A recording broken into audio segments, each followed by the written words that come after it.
السلام علیکم ورحمۃ اللہ وبرکاتہ۔ دوستان عزیز، آپ کا میزبان عمران احمد چیمہ آپ کی خدمت میں حاضر ہے۔ دوستان عزیز، سلسلہ ضیاء النبی صلی اللہ علیہ وآلہ وسلم میں ہم اپنے آج کے موضوع کا آغاز کرتے ہیں۔ نئے دوستوں سے گزارش ہے کہ وہ چینل کو سبسکرائب کریں تاکہ ہماری ہر ویڈیو آپ کو سب سے پہلے موصول ہوتی رہے۔ تو آئیے آج کے موضوع کا آغاز کرتے ہیں۔ بسم اللہ الرحمن الرحیم۔ اس بحث کو سمیٹنے سے پہلے قائرین کی توجہ ایک سوال کی طرف مبذول کرانا مناسب سمجھتا ہوں۔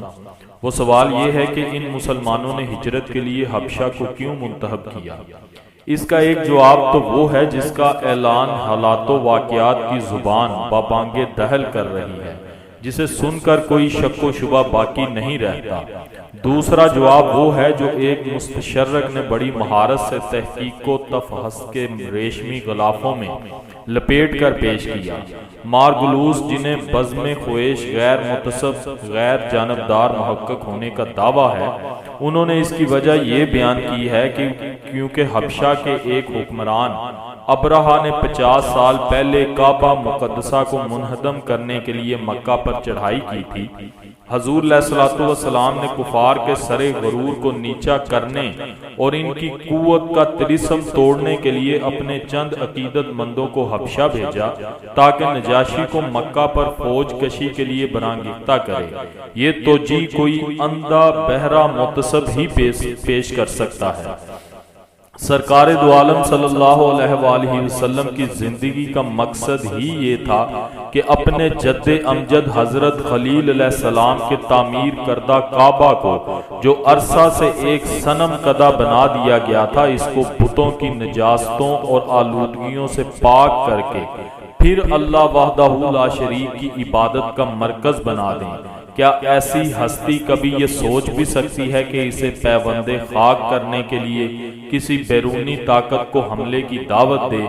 نیز پہلے حملہ آور کا جو عبرت ناک حشر ہوا تھا اور جس پر ابھی طویل عرصہ بھی نہیں گزرا تھا، کون تھا جو اپنے آپ کو تباہ و برباد کرنے کے لیے اتنا بیتاب ہو کر بیت اللہ شریف پر حملہ کر کے غضب الہی کو دعوت دے؟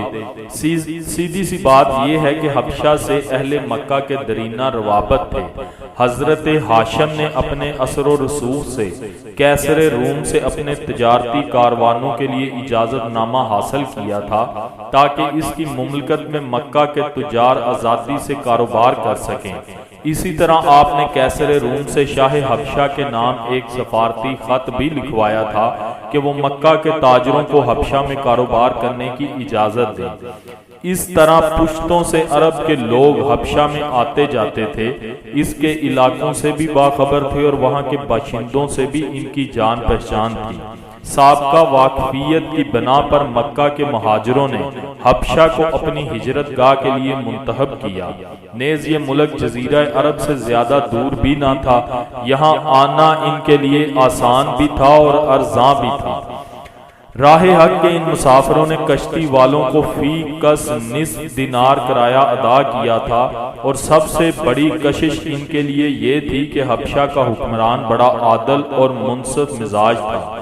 چنانچہ سرکار دو عالم صلی اللہ علیہ وآلہ وسلم نے جب اپنے جان باز صحابہ کو حبشہ کی طرف ہجرت کرنے کی اجازت دی تو بائیں الفاظ اس کی وجہ بیان فرمائی۔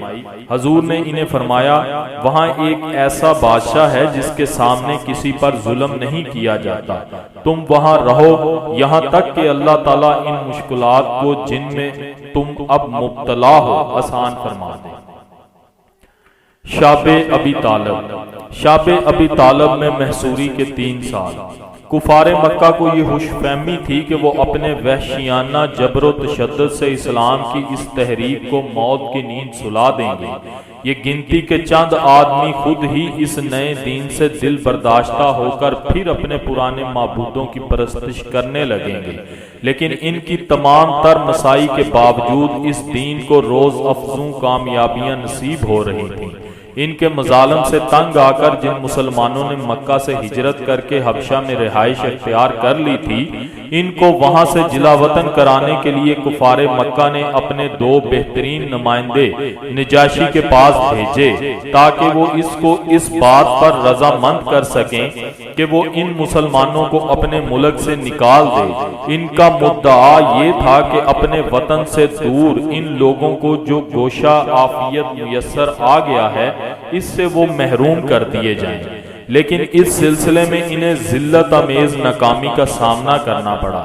نجاشی نے حضرت جعفر بن ابی طالب کے خطبے سے متاثر ہو کر صرف ان کو اپنے ملک سے نکل جانے کا حکم دینے سے ہی انکار نہیں کیا بلکہ وہ خود بھی مشرف با اسلام ہو گیا، اور اس نے اپنے ملک میں ان غریب الدیار مسلمانوں کی باعزت رہائش کا انتظام بھی کر دیا اور انہیں ہر قسم کی آزادی اور سہولتیں فراہم کر دیں۔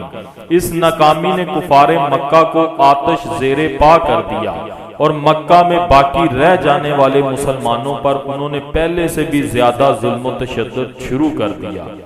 کفار کو سب سے زیادہ صدمہ اس وقت پہنچا جب حضرت حمزہ اور حضرت عمر بن خطاب رضی اللہ تعالی عنہما نے اسلام قبول کر لیا۔ اس چوٹ نے تو ان کے حواس باختہ کر دیا۔ انہوں نے مشورہ کر کے یہ فیصلہ کیا کہ جب تک ہم نبی کریم صلی اللہ علیہ وآلہ وسلم کی زندگی کا چراغ گل نہیں کریں گے اس وقت تک ہماری مشکلات اور مصائب کا خاتمہ نہیں ہو سکتا۔ چنانچہ انہوں نے اس بات کا عزم مصمم کر لیا کہ وہ نتائج سے بے پرواہ ہو کر یہ مذموم حرکت ضرور ہی کریں گے۔ حضرت ابو طالب کو جب کفار مکہ کی اس گھنونی سازش کا علم ہوا تو انہوں نے قبیلہ بنو ہاشم کے تمام افراد کو اکٹھا کیا اور انہیں اس بات پر آمادہ کیا کہ وہ عہد کریں کہ وہ اپنی جانیں قربان کر دیں گے لیکن حضور علیہ الصلوۃ والسلام کا بال بھی بیکا نہیں ہونے دیں گے۔ بنو ہاشم کے سارے قبیلے نے حضرت ابو طالب کی اس تجویز کی بھرپور تائید کی۔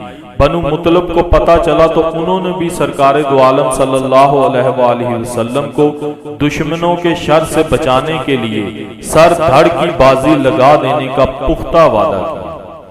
سبحان اللہ۔ دوستان عزیز، یہ تھا آج کا موضوع۔ امید کرتا ہوں آپ کے لیے کافی انفارمیٹک اور فائدہ مند ثابت ہوا ہوگا۔ ویڈیو کو دوستوں کے ساتھ زیادہ سے زیادہ شیئر کیا کریں، لائک کیا کریں اور کمنٹ کیا کریں۔